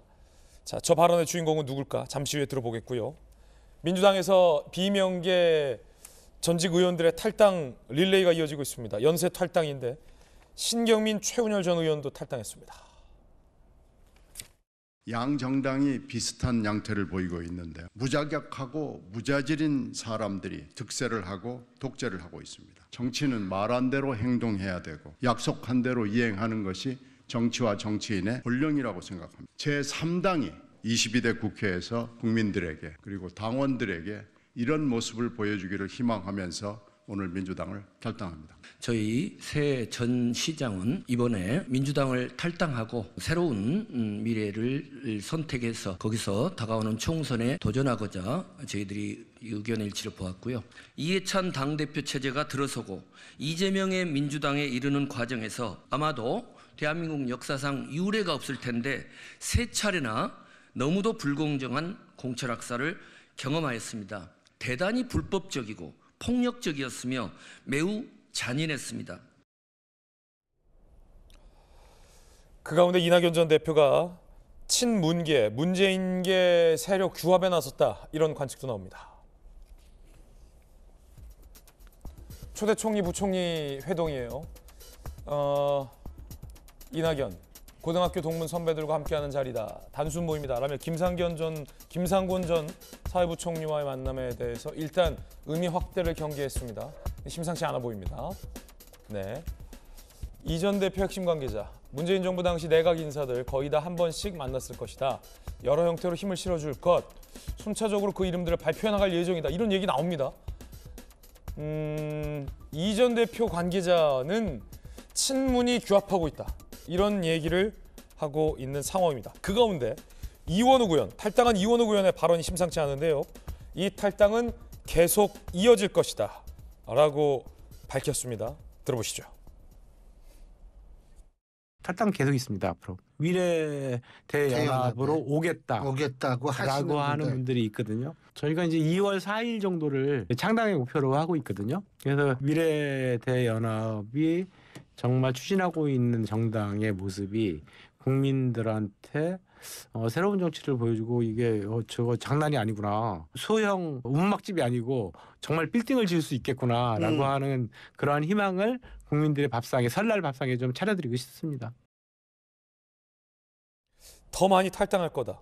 그러면서 조홍천 의원은요, 민주당의 현역들도 많이 심란해하고 있다면서 두만강 건널 결심 곧 할 거다, 이런 관측했는데 들어보시죠.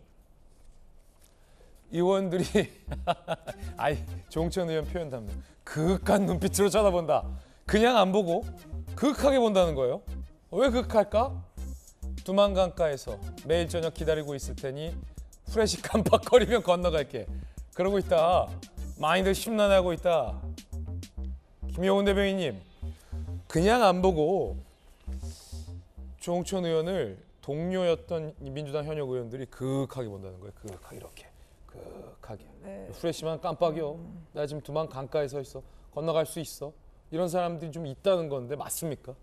아마 지금 원칙과 상식 의원들이 탈당을 해서 미래대연합을 만들기 전부터도, 그러니까 당내가 통합을, 민주당이 당내에서 통합을 얘기할 때도 상당히 좀 생각이 다른, 동요하고 있는 의원들이 많이 있다, 이런 얘기들을 많이 있었습니다. 그리고 지금 이제 조홍천 의원이 어제 되게 비유적인 표현을 쓴 거잖아요. 그러니까 두만강이라는 게 결국 이제 북한에서 남한으로 넘어올 때 그 통로이고, 이제 깜깜한 곳에서 몰래 와야 되니까 불빛이 있으면 그걸 신호로 뭐 이렇게 건너와라, 안전하게 와라, 이제 그런 비유를 하면서 아니 뭐 그렇다고 해서 뭐 민주당을 무슨 북한으로 이렇게 규정한 건 아니겠죠.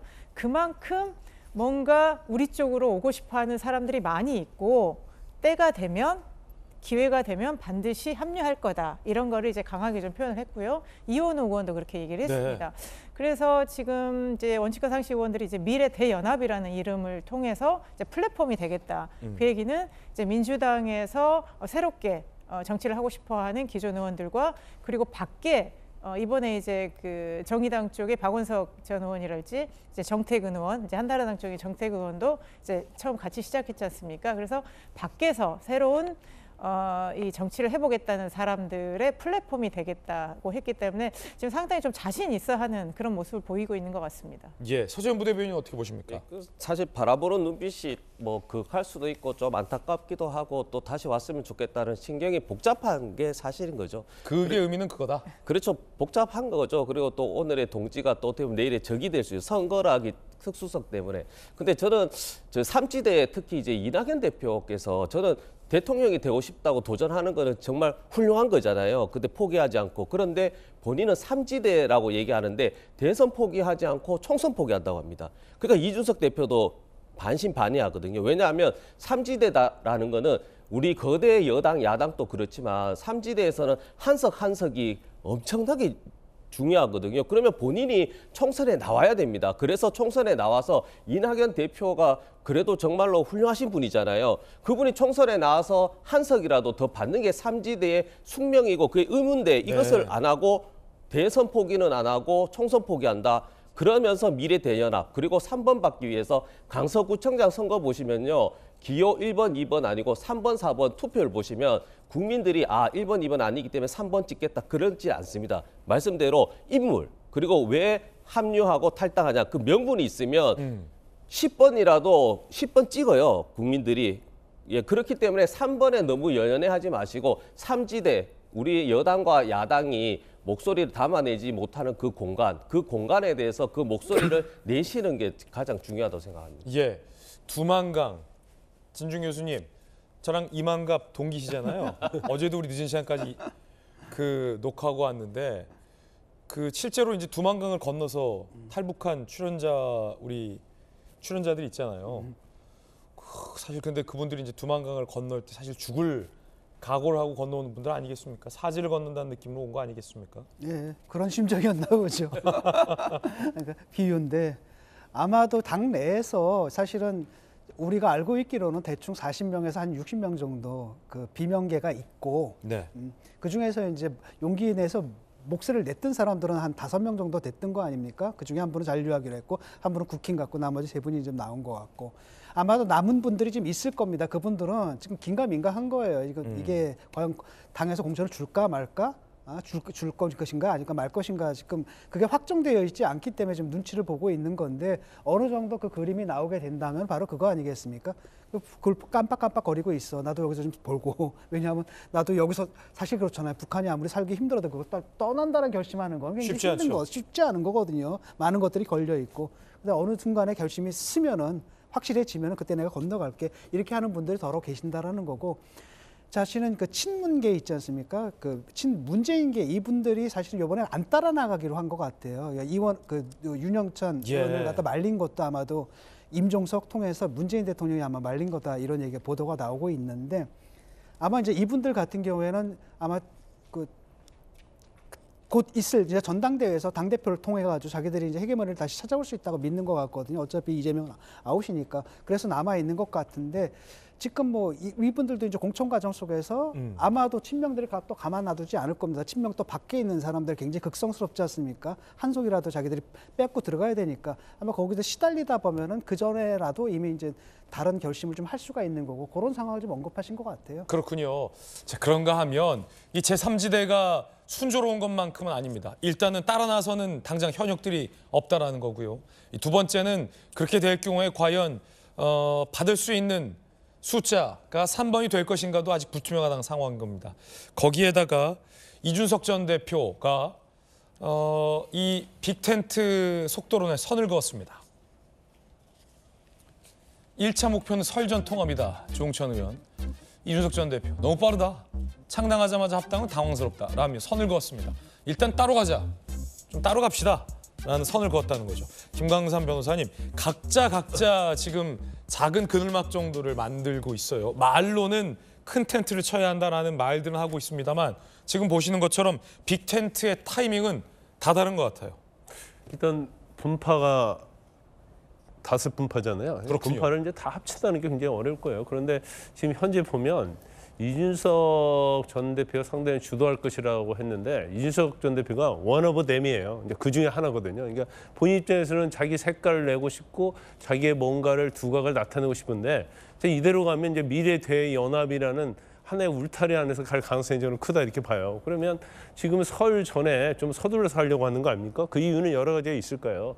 중요한 것 중에 하나가 우리가 제일 중요하게 생각한 것 중 하나가 설밥상 아닙니까? 예. 그러면 설 때 다 모인단 말이에요. 그러면 신당에 대해서 어떻게 생각해? 이재명에 대해서 어떻게 생각해? 뭐 한동훈에 대해서 어떻게 생각해? 이런 얘기들이 많이 오고 가면 사실은 거기서 굉장히 상수 효과가 있을 것이다. 그리고 사실 총선이 얼마 남지 않았어요. 그리고 통합하려면 같이 통합을 해야 했는데 결국 이제 주도권 싸움이 될 겁니다. 특히 이제 선거제도가 이제 어떻게 되냐 다르겠지만 병립으로 가느냐 또 연동형으로 가느냐. 그럼 비례대표는 뭐 한정돼 있는 거 아니에요. 그러면 저 5개 분파가 다 들어와 있는데 그러면 거기를 어떻게 나눌 것이냐. 그다음에 미래대연합 같은 경우는 저는 이제 개인적 의견입니다만은 민주당에서 나온 사람들이기 때문에 좀 탈당 러시가 있고 그러면 호남에서는 상당히 지역구도 경쟁력이 있어요. 그러면 지역구에 경쟁력이 있고 민주당에서 탈당한 현역들이 참여하게 되면 사실은 이 새로운 신당 자체가 미래의 대연합의 주도권을 가질 수 있는 그런 여건이 되거든요. 그러면 그때 이준석 전 대표는 어떠한 스탠스를 취할 것이냐. 지금 본인이 한동훈 비대위원장이 들어서면서 그다음에 이 신당이라는 것이 그냥 이준석 신당, 이낙연 신당 이게 아니고 신당의 또 트렌드 흐름이 다르게 갖고 있기 때문에 본인 입장에서는 좀 굉장히 애매하다. 그러면서 굉장히 좀 많은 고민을 하고 있을 것이다 이렇게 봅니다. 예, 이번엔 저희가 준비한 다음 순서입니다. 뜨거운 소식 2가지 엄선했습니다. 첫 번째 소식부터 보시죠. 자, 앞서 예고해드렸던 것처럼 민주당 지도부가 각종 의혹을 제기하고 있습니다. 이 대표 피습범과 관련해서 경찰 수사가 부실하다라며 뭔가를 은폐하려는 건 아니냐, 배후가 있는 건 아니냐라는 의혹을 며칠째 연일 제기하고 있습니다. 당대표 정치테러 대책위원회 위원장 전현희 위원장의 이야기부터 들어보시죠. 테러범의 신상 공개에 대해서 공개하지 않기로 한 결정에 대해서 더불어민주당 대책특위는 신상공개위원회의 재심의를 공식적으로 요청드립니다. 만약에 공개하지 않을 경우에는 거기에 대해서도 대책위는 자시하지 않고 대응하겠다라는 말씀 드립니다. 그러면서 민주당 지도부에서는 다양한 의혹들을 제기하고 있습니다. 배후가 있는 것 아니냐, 고도로 훈련된 피습범이다라고 했던 정청래 최고위원이 경찰이 왜 이 대표 도착 전에 현장 물청소를 했느냐라며 의혹을 제기했고요. 서영교 최고위원은 부산에서 사고가 났는데 진주에서 와이셔츠가 발견됐다라는 얘기가 있는 것 아니냐라며 또 다른 의혹을 제기했는데 일단 자세한 이야기는 글쎄요, 직접 들어보시죠. 이재명 대표 테러 사건 현장 물청소는 누구의 지시인가? 경찰은 왜 이재명 대표가 부산대병원에 도착하기도 전에 현장을 서둘러 물청소를 했을까? 축소, 은폐, 증거 인멸의 의도가 있었던 것은 아닐까 하는 이재명 대표가 입었던 와이셔츠입니다. 부산에서 사고가 났는데 진주에 있는 의료 폐기물에서 이것을 발견했다는 거 아닙니까? 엄청난 암살 행위입니다. 왜 이런 식으로 되었느냐? 이에 대해서 저희가 어떻게 의문을 제기하지 않을 수가 있습니까?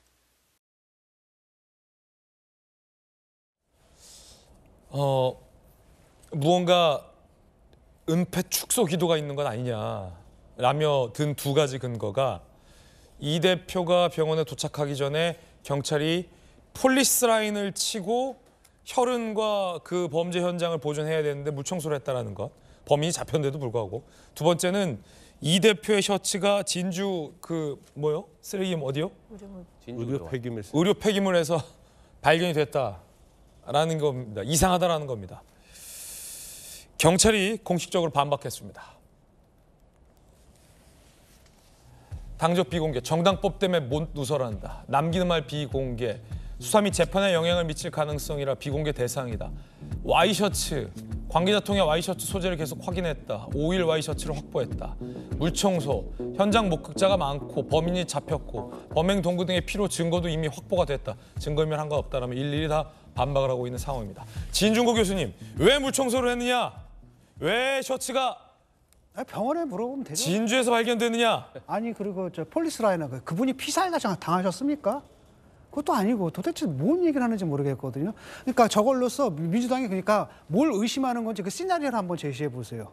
뭐예요 지금 뭘 어떻게 했다는 겁니까?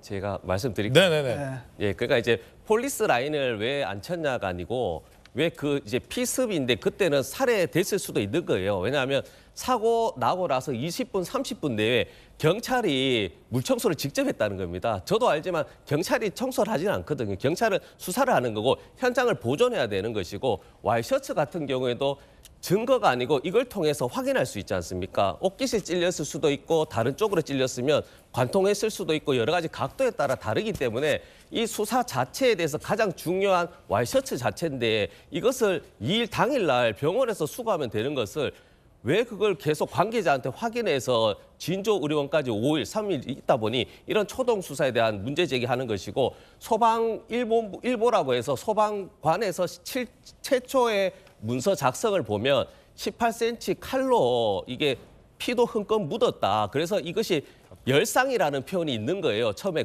그 소방관. 그런데 대테러 상황실은 과도로 했고 피도 없고 그리고 경상이고 노인이 했고 이렇다 보니까 축소라기보다 의혹이 제기되는 것이고 우리 지금 보시는 시청자께서도 제가 한번 여쭤볼게요.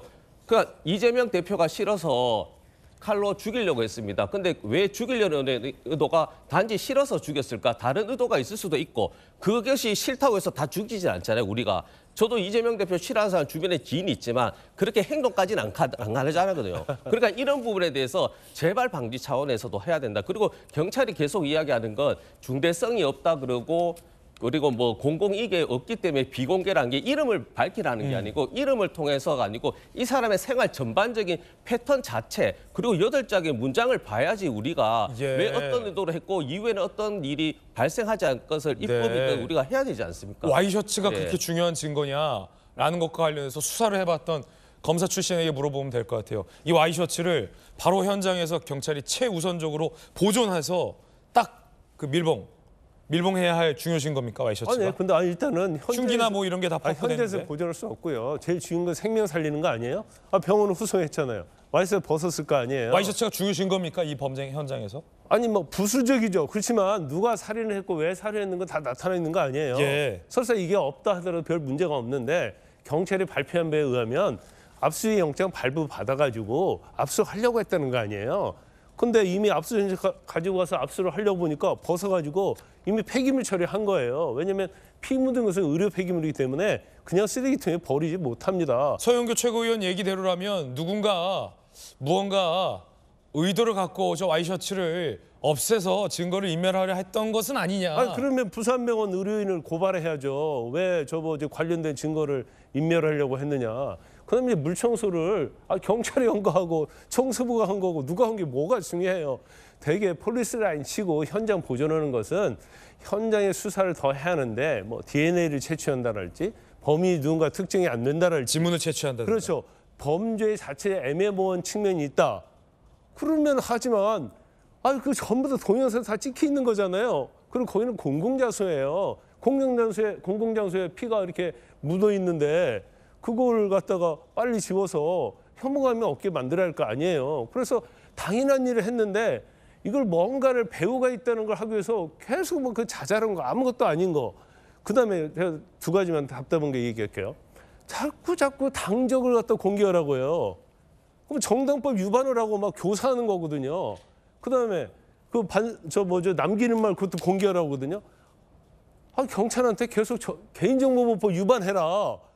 계속 범죄 행위를 하라고 계속 이렇게 압박을 가하는 거예요. 만에 하나 이게 국민의힘 쪽에서 뭔가 일어나서 이걸 공개했다고 봐요. 바로 고발할 겁니다. 자신들은 그렇게 하면서 이거 말도 안 되는 것 같고 계속 경찰 공격하고 불똥이 경찰한테 뛰고 있는 거예요. 진종희 교수님. 아니 그렇게 원하면은 법을 이 민주당 이상한 법 많이 만들잖아요. 그러니까 이재명 대표에 한해서는 정보공개법 예외고 그다음에 이것은 예외다라는 그 법을 만들어서 통과시키세요. 패스트트랙 튀어가지고 그거 잘하시잖아요. 그리고 그러니까 상상을 한번 해보세요. 아니 그게 의료 폐기물이니까 갖다 처리한 거겠지. 아마 그 민주당에서는 그럼 도대체 어떤 걸 의심하는 겁니까? 어느 놈이 정부에서 보낸 놈이 와가지고 요원이 잠입을 해가지고 이거 빨리 없애야 돼. 그다음에 뭐 어떤 사실을 감추기 위해서 그걸 그렇게 한 거예요? 그 시나리오 한번 제시해 보세요. 빨리 청소해.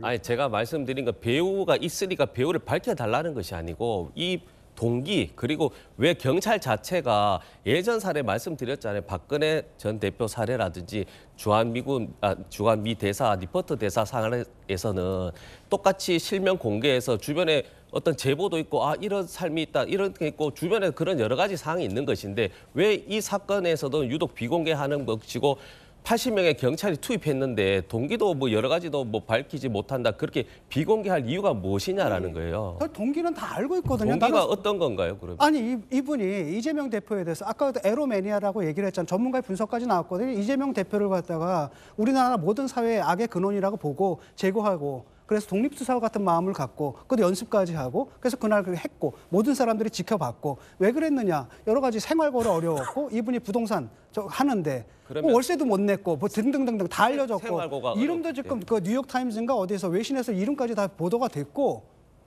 아니 그래 이름이 보도됨으로써 폭로된 게 뭐예요? 정부에서는 감추려고 했는데 윤석열 정권에서 감추려고 했는데 그 이름이 지금 공개가 됐잖아요. 그럼으로써 폭로된 사실이 있나요?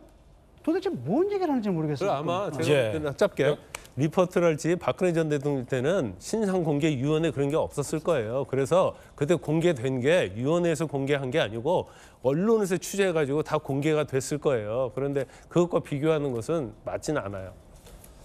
뜨거운 소식 함께하고 있습니다. 이번엔 두 번째 소식입니다.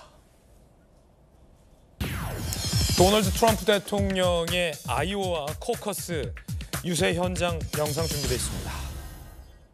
직접 들어보시죠. She's not right to be president. The wrong thought process, the wrong policy. And honestly, she's not tough enough. She's not tough enough. What I am going to say is the momentum and the energy on the ground is strong. 한국 민주당인 거 알고 도널드 트럼프와 도전자 니키 헤일리의 연설 들어보셨습니다. 미국 공화당의 첫 경선 결과는 어떻게 될지 관심이 모아지고 있는데요. 아이오와주 코커스 관전 포인트 첫 번째. 트럼프가 50% 넘기면 또 뉴욕타임즈네요. 그가 역사적인 압도적 승리로 예측했던 것을 얻게 될 것이다. 라며 득표율 50% 이상을 예측했습니다. 헤일리 2위를 차지한다면 뉴햄프셔를 앞두고 힘을 받게 될 것이다. 라며 니키 헤일리의 상승세를 예측하기도 했습니다. 저희들은 60초 광고 보고 돌아와서 못다한 이야기 김진의 더 라방으로 이어가겠습니다. 자, 오늘도 흥미로운 내용 전해드렸습니다. 시청자 여러분들의 생각이 어떤지 궁금합니다. 과연 국민들은 총선을 앞두고 정치권에서 불거진 이 대표 피습과 관련된 경찰의 부실 수사 의혹 내지는 민주당이 제기하고 있는 이른바 배후가 있는 것 아니냐 내지는 왜 이 셔츠가 저기에서 발견됐느냐 왜 물청소를 했느냐라는 이 의혹들 과연 정치인을 혐오하고 그 혐오가 극단적인 범죄로 이어졌다라는 이 사건의 본질과 얼마나 관련이 깊은 의문 제기인가라는 생각을 저는 오늘 방송을 진행하면서 해봤습니다. 셔츠가 왜 거기서 발견됐는지라는 진실이 드러난다면 각 당에서는 그 진실을 믿을까라는 생각도 해봤습니다. 아무리 배후를 제기해도 없던 배후가 생기지는 않는다. 한 경찰 관계자는 그렇게 얘기했습니다. 그 경찰 관계자의 발언도 전해드리겠습니다. 지금부터는 오늘 본방에서 못다한 이야기 김진의 도이직구쇼 유튜브 채널에서만 시청할 수 있는 김진의 더 라방에서 시작하겠습니다. 오늘도 많은 관심 부탁드리겠습니다. 오늘 하루는 분명 어제보다 나을 겁니다. 좋은 하루 되십시오. 고맙습니다.